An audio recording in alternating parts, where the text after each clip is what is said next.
আম্মু আম্মু পাস্তা খাইতে মন চায়।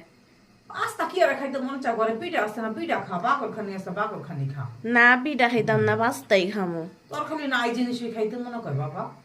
আরে তুমি দেখো তুমি পারবা। বাচ্চা দেখি। আসসালামু আলাইকুম আপুরা ভাইয়ারা, আশা করি সবাই ভালো আছেন। আমি আলহামদুলিল্লাহ ভালো আছি। কখনো কখনো বাচ্চারা অনেক মর্জি করে, যে জিনিস বাসায় না থাকে তা খেতে চায়। মেয়ে পাস্তা খাবে, বাসায় পাস্তা ছিল না, এর জন্য আমি ভাবলাম আটা দিয়ে পাস্তা বানিয়ে দিই, ফ্রেশ পাস্তা। তো আমি 2 কাপ আটা নিছি, স্বাদ মতো লবণ দিছি, তেল দিছি, দিয়ে আমি ডোটা করে নিলাম। তারপর আমি রুটির মতো বেলে নিলাম।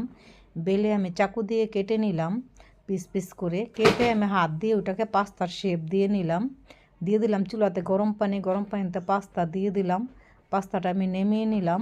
তারপরে আমি চুলাতে দিলাম বাটার আর তেল, তারপর দিলাম রসুন, পেঁয়াজ, টমেটো পিউরি, দিয়ে দিলাম টমেটো সস, চিলি, দিয়ে দিলাম soya sauce, chilli flakes, black pepper, দিয়ে আমি ভালো করে মশলাটা কষিয়ে নিলাম।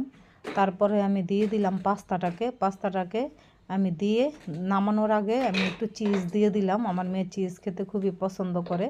আমার ভিডিওটা ভালো লাগলে লাইক কমেন্ট শেয়ার করবেন, আমার পাশে থাকবেন আশা করি।